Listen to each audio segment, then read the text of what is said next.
रामपाल दास जी महाराज जी का जन्म 8 सितंबर 1951 को गांव धनाना, जिला सोनीपत, हरियाणा में एक किसान परिवार में हुआ। पढ़ाई पूरी करके हरियाणा प्रांत में सिंचाई विभाग में जूनियर इंजीनियर की पोस्ट पर 18 वर्ष कार्यरत रहे। सन 1988 में परम संत रामदेवानंद जी महाराज जी से दीक्षा प्राप्त की तथा तन मन से सक्रिय होकर स्वामी रामदेवानंद जी द्वारा बताए भक्ति मार्ग से साधना की तथा परमात्मा का साक्षात्कार किया। संत रामपाल दास जी महाराज को नाम दीक्षा 17 फरवरी 1988 को फाल्गुन महीने की अमावस्या को रात्रि में प्राप्त हुई। उस समय संत रामपाल जी महाराज जी की आयु 37 वर्ष थी। उपदेश दिवस अर्थात दीक्षा दिवस को संत मत में उपदेशी भक्त का आध्यात्मिक जन्मदिन माना जाता है। जगत गुरु तत्वदर्शी संत रामपाल जी महाराज जी की गुरु प्रणाली जो कबीर साहिब जी से शुरू होते हुए संत गरीबदास जी महाराज जी छुड़ानी हरियाणा वाले से होते हुए संत शीतल दास जी महाराज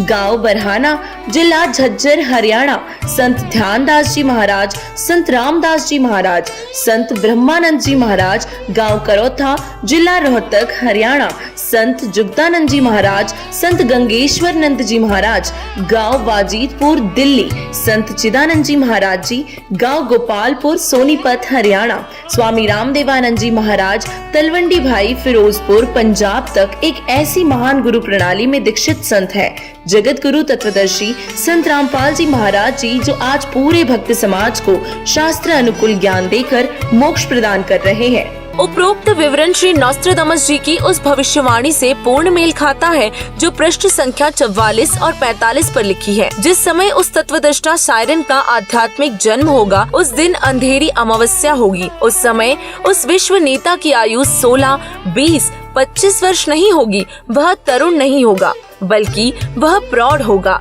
और वह 50 और 60 वर्ष के बीच की उम्र में संसार में प्रसिद्ध होगा। वह सन 2006 होगा। सन 1993 में स्वामी रामदेवानंद जी महाराज जी ने आपको सत्संग करने की आज्ञा दी तथा सन 1994 में नामदान करने की आज्ञा प्रदान की। भक्ति मार्ग में लीन होने के कारण जेई की पोस्ट से त्याग पत्र दे दिया, जो हरियाणा सरकार द्वारा 16/5/2000 को पत्र क्रमांक 34923500 तिथि 16/5/2000 के तहत स्वीकृत है।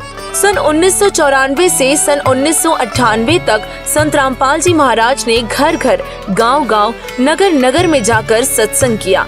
बहुत संख्या में अनुयायी हो गए और साथ साथ ज्ञानहीन संतों का विरोध भी बढ़ता गया। सन 1999 में गांव करौथा, जिला रोहतक, हरियाणा में सतलोक आश्रम करौथा की स्थापना की तथा 1 जून 1999 से 7 जून 1999 तक परमेश्वर कबीर जी के प्रकट दिवस पर 7 दिवसीय विशाल सत्संग का आयोजन करके आश्रम का प्रारंभ किया तथा महीने की प्रत्येक पूर्णिमा को 3 दिन का सत्संग प्रारंभ किया। दूर दूर से श्रद्धालु सत्संग सुनने आने लगे तथा तत्व ज्ञान को समझकर बहुसंख्या में अनुयायी बनने लगे।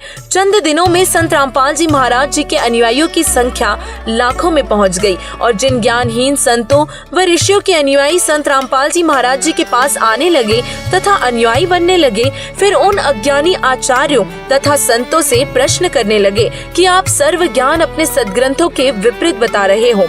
यजुर्वेद अध्याय 8 मंत्र 13 में लिखा है कि पूर्ण परमात्मा अपने भक्त के सर्व अपराध अर्थात पाप नाश कर देता है। आपकी पुस्तक जो हमने खरीदी है उसमें लिखा है कि परमात्मा अपने भक्त के पाप क्षमा अर्थात नाश नहीं करता। आपकी पुस्तक सत्यार्थ प्रकाश समोल्लास 7 में लिखा है कि सूर्य पर पृथ्वी की तरह मनुष्य तथा अन्य प्राणी वास करते हैं और इसी प्रकार पृथ्वी की तरह सर्व पदार्थ है, बाग बगीचे, नदी, झरने आदि।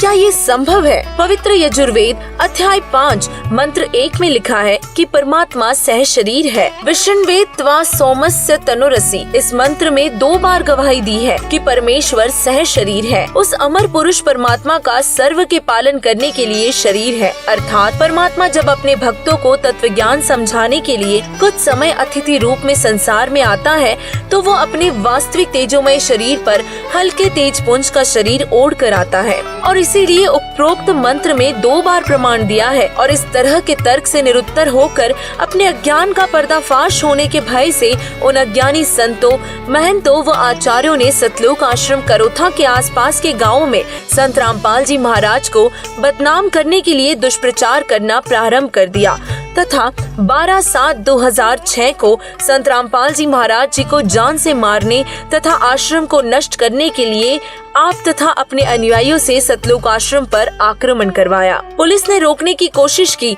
जिस कारण से कुछ उपद्रवकारी चोटिल हो गए और सरकार ने सतलोक आश्रम को अपने अधीन कर लिया तथा संत रामपाल जी महाराज व उनके कुछ अनुयायियों पर झूठा केस बनाकर जेल में डाल दिया और इस प्रकार 2006 में संत रामपाल जी महाराज विख्यात हुए। भले ही अनजानों ने झूठे आरोप लगाकर संत को प्रसिद्ध किया, परंतु संत निर्दोष है। नॉस्ट्राडामस जी की भविष्यवाणी को पढ़कर सोचेंगे कि संत रामपाल जी महाराज जी को इतना बदनाम कर दिया है, कैसे संभव होगा कि वे विश्व को ज्ञान प्रचार करेंगे। तो उनसे प्रार्थना है कि परमात्मा पल में परिस्थिति बदल सकता है। कबीर साहिब से सब होत है, बंदे से कचुनाई, राई से पर्वत करे, पर्वत से फिर राई।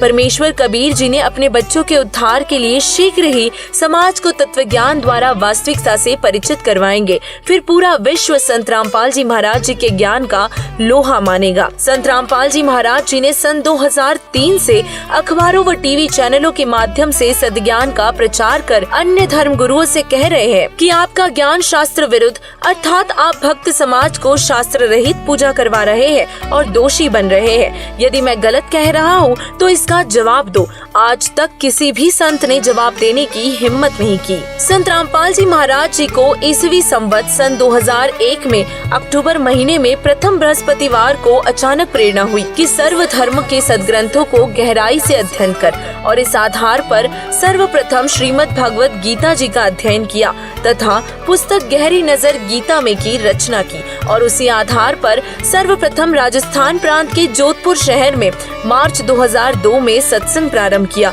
और इसीलिए नॉस्ट्राडामस जी ने कहा है कि विश्व धार्मिक हिंदू संत अर्थात साइरन 50 वर्ष की आयु में अर्थात 2001 में ज्ञेय ज्ञाता होकर प्रचार करेगा। संत रामपाल जी महाराज जी का जन्म पवित्र हिंदू धर्म में सन 1951 में 8 सितंबर को गांव धनाना, जिला सोनीपत, प्रांत हरियाणा, भारत में एक किसान परिवार में हुआ। इस प्रकार सन 2001 में संत रामपाल जी महाराज जी की आयु 50 वर्ष बनती है, जो नॉस्ट्राडामस के अनुसार खरी है और इसीलिए वह विश्व धार्मिक नेता संत रामपाल जी महाराज जी ही हैं, जिनकी अध्यक्षता में भारतवर्ष पूरे विश्व पर राज करेगा। पूरे विश्व में एक ही ज्ञान अर्थात भक्ति मार्ग चलेगा, एक ही कानून होगा, कोई दुखी नहीं रहेगा, विश्व में पूर्ण शांति होगी। जो विरोध करेंगे अंत में वे भी पश्चाताप करेंगे तथा तत्व ज्ञान को स्वीकार करने पर विवश होंगे और सर्व मानव समाज मानव धर्म का पालन करेगा और पूर्ण मोक्ष प्राप्त करके सतलोक जाएंगे। यही प्रमाण संत गरीबदास जी छुड़ानी, जिला झज्जर, हरियाणा वाले ने दिया है। गरीब सदगुरु दिल्ली मंडल आईसी, सूती धरणी सूम जगाईसी।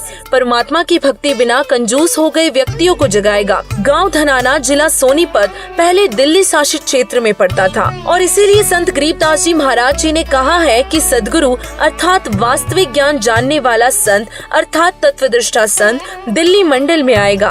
फिर कहा है कि साहिब कबीर तख्त खवासा, दिल्ली मंडल लीजे वासा।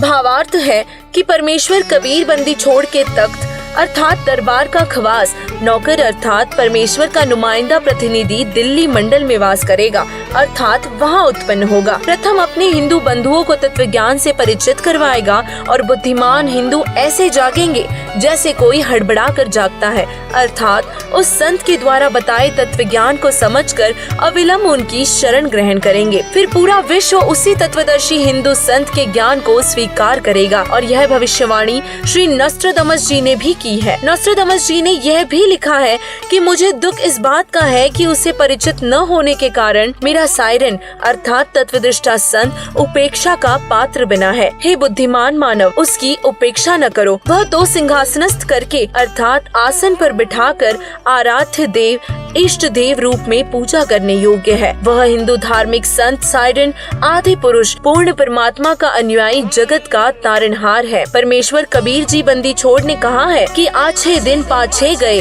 सदगुरु से किया न हेत, अब पछतावा क्या करे जब चिड़िया चुग गई खेत। सर्व मानव समाज से प्रार्थना करते हैं कि पूर्ण संत रामपाल जी महाराज जी को पहचानो तथा अपने व अपने परिवार का कल्याण करवाओ, अपने रिश्तेदारों तथा दोस्तों को भी बताओ तथा पूर्ण मोक्ष पाओ। स्वर्ण युग प्रारंभ हो चुका है और लाखों पुण्य आत्माएं संत रामपाल जी महाराज जी तत्वदर्शी संत को पहचान कर सत भक्ति कर रहे हैं। वे अति सुखी हो गए हैं, सर्व विकार छोड़कर निर्मल जीवन जी रहे हैं।